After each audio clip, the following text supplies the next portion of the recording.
Mia was tired of the city. She worked as a graphic designer at a big company. At first, she loved her job. She liked making creative designs and seeing her work on billboards. But slowly, her work became too stressful. Deadlines were too hard. Meetings were too many. And her dreams started to disappear. One winter night, after a long day, Mia decided she had enough. She walked out of the office and looked at the city lights. They no longer made her happy. Instead, they made her feel tired. That night, she made a big decision. She would leave the city. Mia found a small town on a map. She rented a small white house with a red roof at the edge of the town. It was old, but it felt peaceful. She hoped this place would help her find herself again.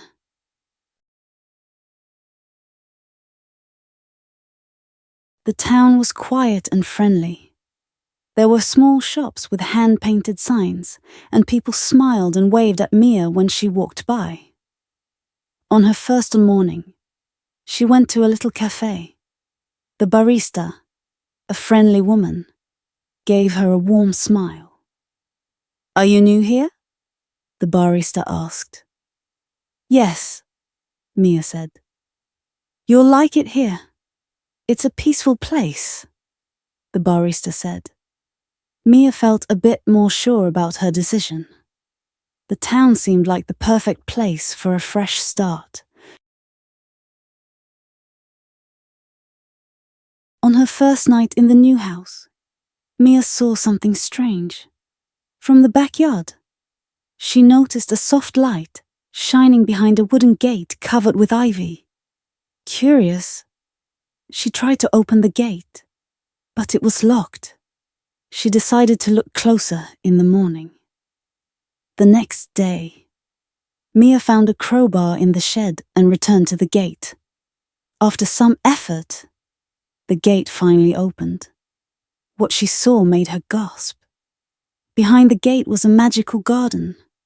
Flowers glowed softly under the sunlight, and a small pond sparkled like a mirror. The garden felt like a dream. Mia touched a glowing flower. It felt warm and alive, as if it was breathing. She whispered, "How can a place like this be hidden?" That evening, Mia returned to the garden. As she explored, she heard a rustling noise. "Who's there?" she asked. A young man appeared. His hands were dirty, and he looked surprised. "I should ask you the same thing," he said. Mia explained how she had moved into the house and found the garden. The man introduced himself as Leo. "This garden belonged to my grandmother," he said. "She loved flowers that glowed under the moonlight. After she passed away, I promised to take care of it." Mia smiled. "It's beautiful. She must have been special." "She was," Leo said softly. Over the next few weeks, Mia and Leo spent a lot of time in the garden. Mia told him about her life in the city and how it made her feel empty. "I came here to breathe again," she said. Leo understood. "I feel the same. This garden is where I feel like myself," he said. They worked together, planting new flowers and trimming old bushes. Leo taught Mia how to take care of glowing plants. "They are special," he said. "They only grow with love and care." Mia started to feel connected to the garden and to Leo. One rainy day, Mia found an old journal in the town library. The name Eleanor was written on the cover. It was Leo's grandmother's journal. When Mia showed it to Leo, he smiled. "She used to read this to me when I was a boy," he said. The journal talked about how Eleanor created the garden. She called it a garden of dreams. The flowers grew from seeds that carried hope and love. The journal also said something important. The garden is alive. It feels the emotions of the people around it. If the people caring for it are sad, the garden will fade. But if they are happy, the garden will bloom brightly. Mia and Leo looked at each other. The garden is part of us, Mia said. One morning, Mia got a phone call from her old company. They needed her help with a big project. It would only take 2 weeks.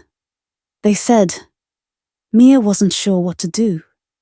She didn't want to leave the garden or Leo, but she also felt like she had to go. When Mia told Leo, he said, "If it's something you want to do, you should go. But make sure it's for yourself, not for them." Before leaving, Mia promised Leo she would come back. While Mia was away, Leo continued to care for the garden, but it felt different. The flowers weren't as bright, and the air felt heavy. The garden missed Mia, and so did Leo. In the city, Mia worked hard, but she didn't feel happy. She missed the quiet of the garden and the time she spent with Leo. Every night, she thought about returning. When Mia returned, she and Leo found a secret in the garden.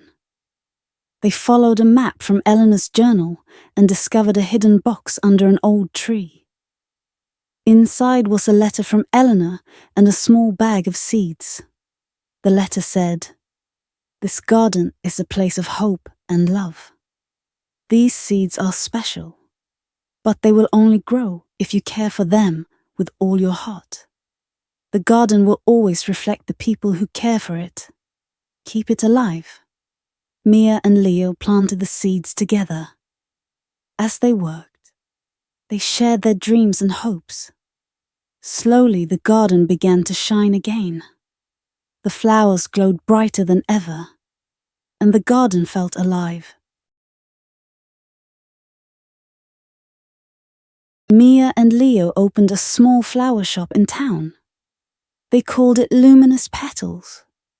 The shop sold flowers from the garden and became a place where people came to find joy. The garden also became a special place for the town. Mia and Leo started hosting evening gatherings under the moonlight. People came to relax, share stories, and enjoy the beauty of the glowing flowers. One evening, as Mia and Leo sat by the pond, Leo said, "I think the garden brought us together." Mia smiled. "And we brought the garden back to life. Under the midnight sky, surrounded by glowing flowers." Mia and Leo knew they had found something truly magical: each other.